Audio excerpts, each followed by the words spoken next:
শুভ দুপুর, welcome back to my channel. আমার YouTube পরিবারকে সবাইকে জানাচ্ছি তোমরা সবাই কেমন আছো বন্ধুরা। আশা করি সবাই ভালো আছো। আজ আবারও নতুন রান্নাবান্নার ভিডিও ব্লগিং নিয়ে চলে আসলাম। আজ দেখতে পাচ্ছেন প্লেটে সব সাজিয়ে নিয়েছি নিরামিষ তরকারি করব এবং আলু দিয়ে মূলো দিয়ে মাছের তরকারি করব এবং সঙ্গে আছে পুঁই শাক দিয়ে ছোটো মাছ দিয়ে রান্না করব। কে কেমন করে খান অবশ্যই কমেন্ট করতে ভুলবেন না। এবং চলুন আজকে আমি কিভাবে রান্না করি সেগুলো আপনাদের সাথে শেয়ার করব। তো আজকে ভাবছি যে রোজই রান্না করি, রান্না করা হয়ে গেলে আপনাদের সাথে শেয়ার করি।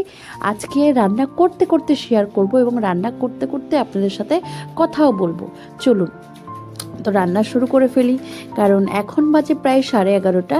আমার রান্না করতে করতে লেট হয়ে যাবে, আপনাদের সাথে কথাও বলবো এবং রান্নাটা শেষ করব। তো দেখতে পাচ্ছেন আমি মাছ ভাজাটা বসিয়ে দিয়েছি। মাছ ভাজা করব, আবার এখান থেকে আমি 3টে মাছ আলাদা করে রেখে দেব। দুটো মাছ আমি আলাদা করে রেখে দেব এবং 3টে মাছ আমি তরকারিতে দেব। দেখতে পাচ্ছেন এই যে আমি আলুটা একটু ভাজা করে নিয়েছিলাম আগে থেকে। তারপরে আমি মূলো দিয়েছি, একটু লবণ, একটু হলুদ আর সঙ্গে কাঁচা লঙ্কা চিড়ে আমি এটাকে একটুখানি কষিয়ে নেব। কষিয়ে নিয়ে তারপরে আমি সবসময় সবজিতে গরম জল ইউজ করি। এবার এটাকে কষিয়ে নিয়ে আমি জল দিয়ে দেবো। এটা ভালো করে একটু কষিয়ে নেব, কারণ আমি যখনই রান্না করি সবজি ভালো করে কষিয়ে নিয়ে আমি তারপরে গরম জল দিই। হ্যাঁ, আপনারা হয়তো বলতে পারবেন যে কষানো, হ্যাঁ একটু ভাজা ভাজা করে নিয়ে, একটু হাফ ভাজা ভাজা করে নেব, সেটাতে সবজি আমার মনে হয় ভালো হয়। এবার দেখুন প্রায় ভাজা ভাজা হয়ে গেছে, মাছটা ভাজতে গিয়ে প্রায় কি ভালোই ভাজা হয়ে গেছে। তো এই যে গরম জল দিয়ে দিয়েছি, এখন বাকি প্রসেসটা এভাবে হবে। তো আপনারা কে কেমন করে খান অবশ্যই কমেন্টে বলতে ভুলবেন না। আমি কিন্তু এভাবেই রান্না করে খাই এবং প্রত্যেকটা রান্না ভিন্ন প্রকারের করি, বিভিন্ন রকমের করি। যেমন মূলোর অনেক রকম রেসিপি আছে, সেইগুলো করি। আজ শুধু যেহেতু শীতকাল, নতুন মূলো এসেছে, খুবই কচি কচি এবং খুবই মানে খুব সুন্দর দেখেই মনে হলো একটু করি, কারণ আমার বরের কিন্তু সাংঘাতিক পছন্দের একটা তরকারি, এটা বলতে পারেন। খুবই পছন্দ করে, ভীষণ পছন্দ করে। সঙ্গে আমারও যে খারাপ লাগে সেটা কিন্তু একদমই নয়। তো আমি মাছ দিয়ে করেছি। আর এটা হচ্ছে পুঁইশাক করব আমি ছোটো মাছ দিয়ে। পুঁইশাকে আমি দিয়ে দিয়েছি, আমি আগে তেলের পরে রসুন কুচি এবং লঙ্কা কুচি দিয়ে দিয়েছিলাম, সেটা আমি ক্যাপচার করতে ভুলে গেছি। তারপরে দেখুন কিছুটা ঢাকা দেওয়ার পরে আমি এবার একটু সর্ষে বাটা করে নিয়েছি, সামান্য একটু সর্ষে এবং সঙ্গে একটু কাঁচা লঙ্কা, কারণ খুব বেশি কাঁচা লঙ্কা দিইনি, একটা চিড়ে দিয়েছি আর একটা সর্ষের সঙ্গে বেটে বেটে নিয়েছি। যেহেতু আমার বাচ্চারা খাবে, আমি সবসময় চেষ্টা করি সব রকম তাদেরকে শাকসবজি খাওয়ানোর।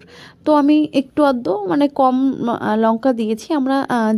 আমি জানি না যে মূলোর তরকারি খাবে কিনা, কারণ আমার বড় ছেলে মূলো, তারপরে কুমড়ো এগুলো খেতে চায় না, পেঁপে লাউ এই সমস্ত একদমই খেতে চায় না। তো জানি না খাবে কিনা, যার কারণে আমি সেইভাবে লঙ্কা দিয়েছি। না খেলে বাকি সবজিগুলো তো ওরা খেয়ে নেবে, যেমন শাকের তরকারিটা ওরা খেয়ে নেবে। দেখুন কথা বলতে বলতে আমার কিন্তু তরকারি ওপাশে হয়েও গেছে এবং আমি নিরামিষ তরকারি প্রিপারেশন করতে করতেই বড়িটা একটু বেশি ভাজা হয়ে গেছে। এক হাতে যেটা করলে যা হয় আর কি। তো ভাবছি হয়তো সবটা হয়তো গুছিয়ে পারবো না আপনাদের সাথে ভিডিও করতে, বাট কিছু কিছু অন্তত করব। আমি কেমন করে রান্না করি, কিসে কী দিই, আপনাদের সাথে একটু শেয়ার করব, কারণ আপনারাও তো মানে নানান রকমভাবে যার যেমন ভালো লাগে সে তেমন রান্না করে। প্রত্যেকটা মানুষের রান্না করার পদ্ধতি কিন্তু আলাদা হয়, আমারও ঠিক তেমনই আলাদা। তো আমি অনেকে জানেন তো ছোটো মাছ দিয়ে শাক খায় না, অনেকেই আমার অনেক কাছের মানুষ আছে, তারা বলে যে শাক দিয়ে মাছ দিয়ে কখনো খাইনি, কিন্তু বিশ্বাস করুন আমি নিজে করি এবং আমার অসাধারণ লাগে।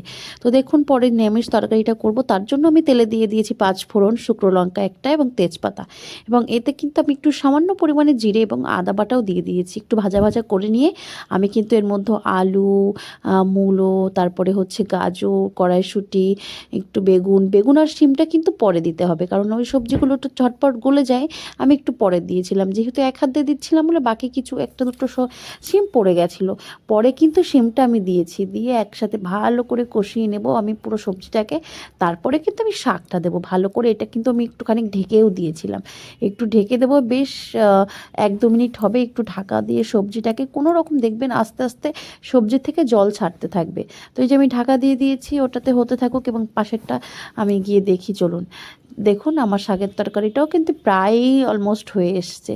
তো আমি আজ ভেবেইছিলাম যে আজ একটু আপনাদের সাথে শেয়ার করব। রোজ রান্না হয়ে গেলে শেয়ার, না হলে রান্না করা করি।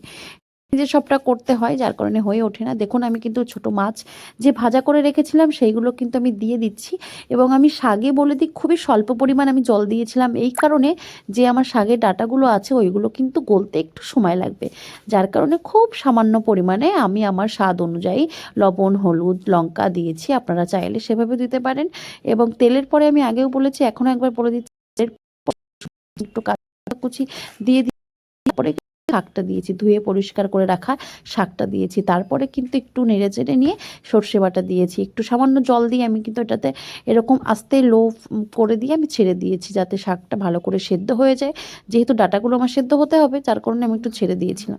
এইটা এভাবেই হতে থাকুক। দেখুন আমার নিরামিষ তরকারির যে সবজিটা কষাতে দিয়েছিলাম সেটা কিন্তু প্রায় হয়ে এসছে। এবার আমি শাকটা দিয়ে দিয়েছি। এবার এর মধ্যে কিন্তু কোনো জল টল কিচ্ছু নয়, এই যে শাক দিয়ে যে জলটা বার হবে এটাতেই কিন্তু গোটা রান্নাটা হয়ে যাবে। এবং এটা ভালো করে কিন্তু আস্তে আস্তে রান্না করতে হবে, একটু জল জল থেকে গেলে না রান্নাটার স্বাদ কিন্তু বুঝতে পারবেন না। আস্তে আস্তে ধীরে ধীরে এটা রান্না করলে আপনার প্রত্যেকটা সবজি সুন্দর করে গলে যাবে। এবং লাস্টে একদম সবজি হওয়ার লাস্টে খুব সামান্য পরিমাণে চিনি আমি দিয়ে দিই। আমি ঘিটা দিই না, আপনারা চাইলে খুব স্বল্প পরিমাণ দিতে পারেন, আমি দিইনি।